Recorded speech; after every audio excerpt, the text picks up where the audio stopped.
てしまったんだろう愛分かってしまったんだろうもしもまたいつか僕らが笑うなら置き去りだからもう何も聞かないで昨日までここにあった君目の愛は置き去りにしたたら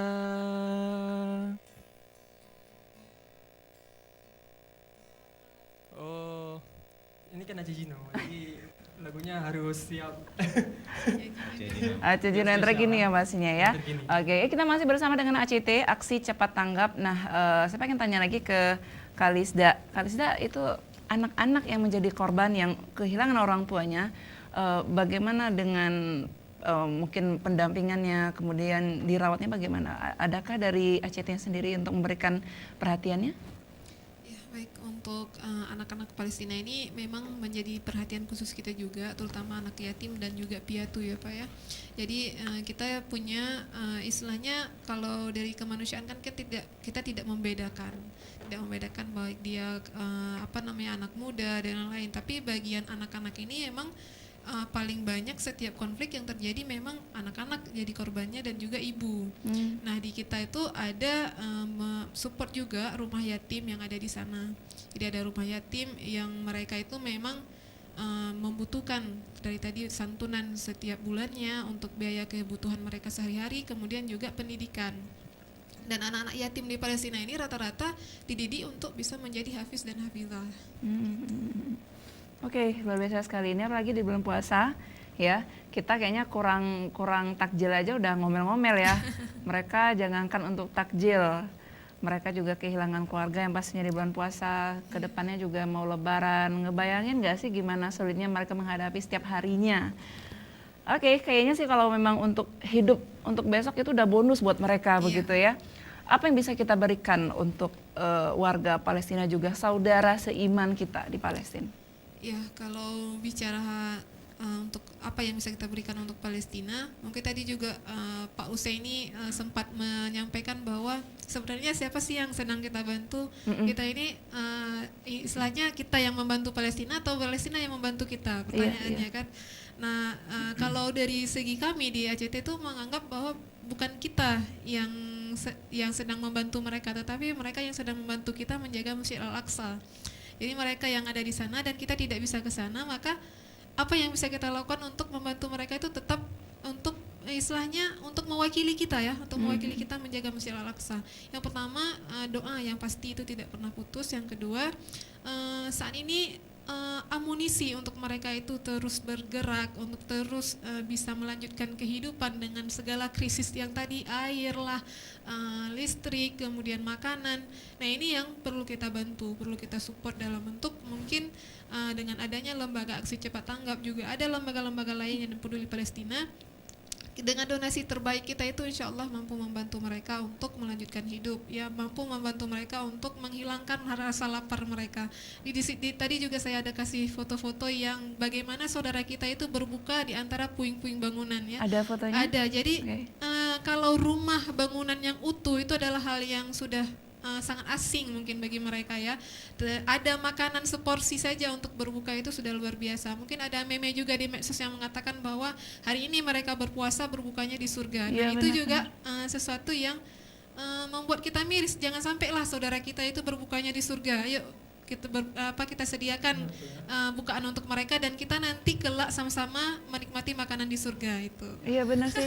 Kita kan sering banget ya Raisnya foto makanan gitu ya yang ini nikmat, yang mewah. Kebayang nggak sih gimana mereka dengan makanan seadanya, satu porsi untuk satu keluarga begitu ya Pak ya? Iya bener, meme itu yang bikin saya tuh sampai merinding ya, sampai nangis ya. Sampai kemarin bahkan ada yang anak yang menjadi korban bom itu yang berserak di samping jenazahnya itu adalah roti-roti dalam plastik.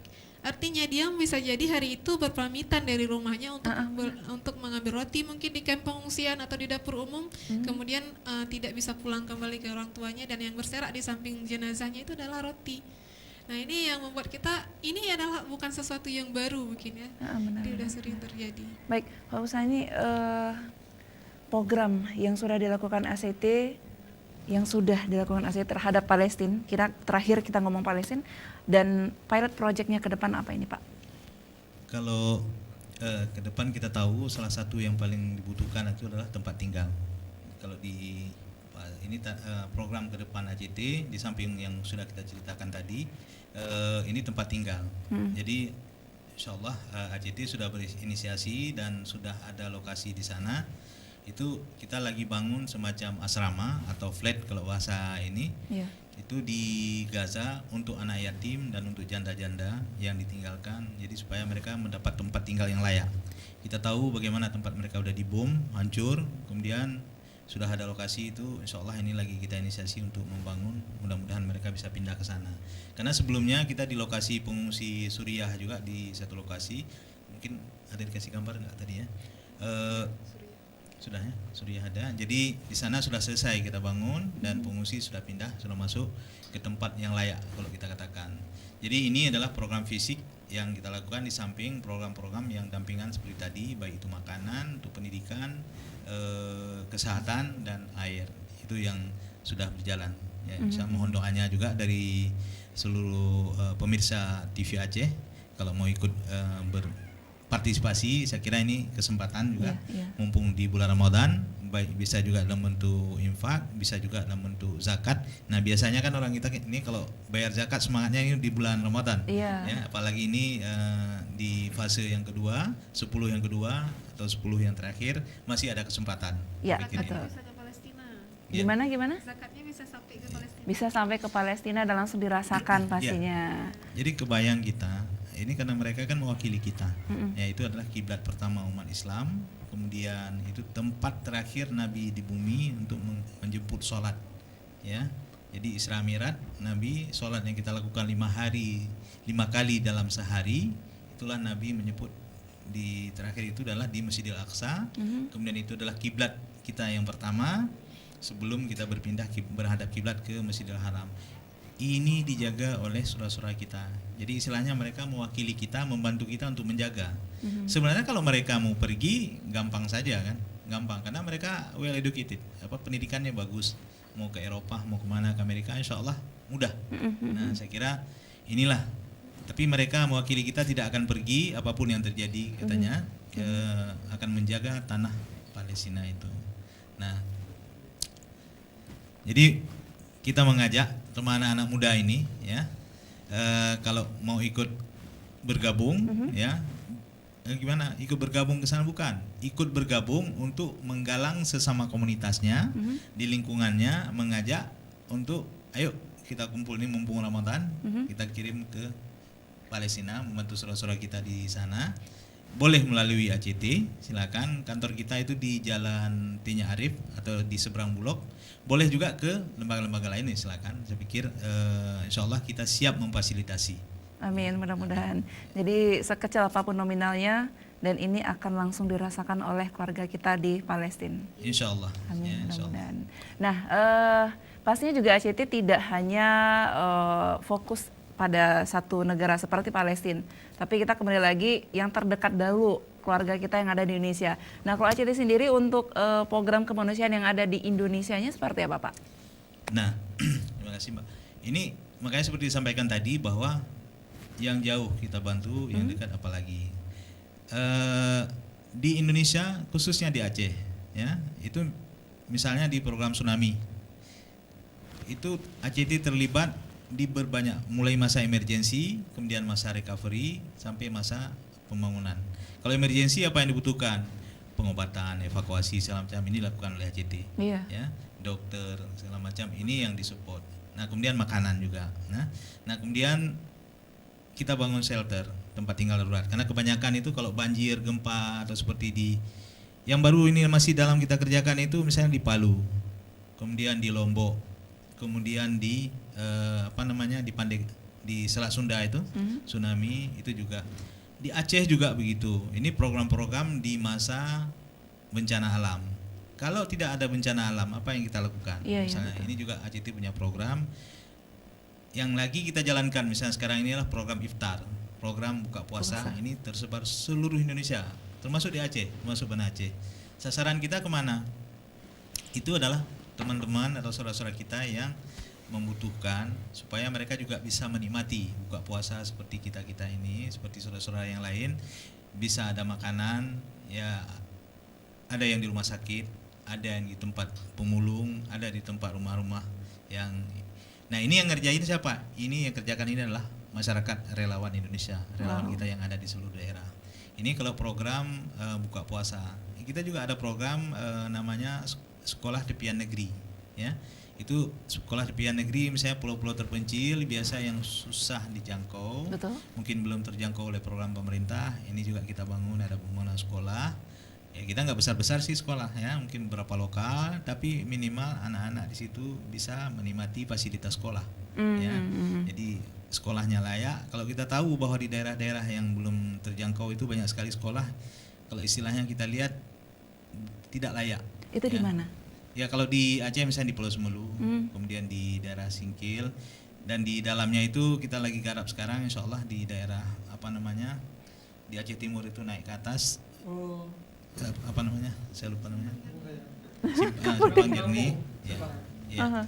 Itu di situ juga bukan hanya sekolah, kita juga kalau di satu lokasi itu ada namanya program wakaf, melalui wakaf sumur namanya. Jadi wakaf sumur ini kalau di daerah itu misalnya kekurangan air, ya masyarakat kan biasa beli kadang-kadang.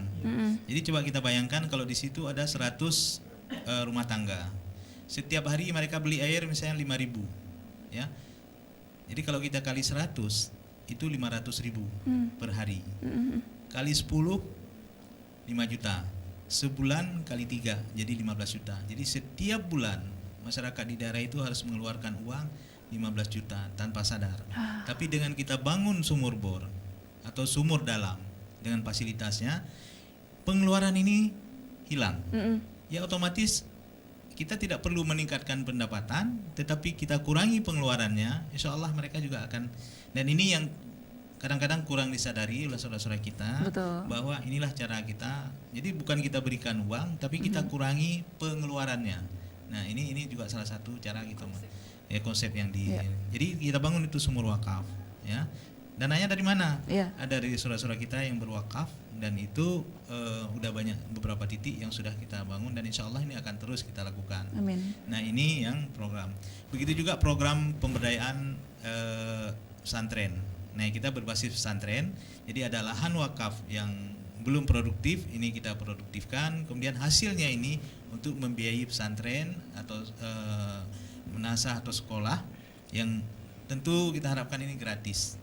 Uangnya dari mana? Dari donatur. Dari donatur ini yang kita lahan yang kita produktifkan. Misalnya kita tanam tanaman yang bermanfaat kemudian dijual, menghasilkan uang ini untuk menghidupi pesantren itu sendiri. Nah, ini lagi kita inisiasi juga. Kemudian di lokal juga kurban. Pada saat kurban itu insya Allah ACT juga menebarkan kurban baik di Aceh sampai ke luar negeri, ya, mulai dari Aceh sampai ke Papua, artinya ada di 34 provinsi.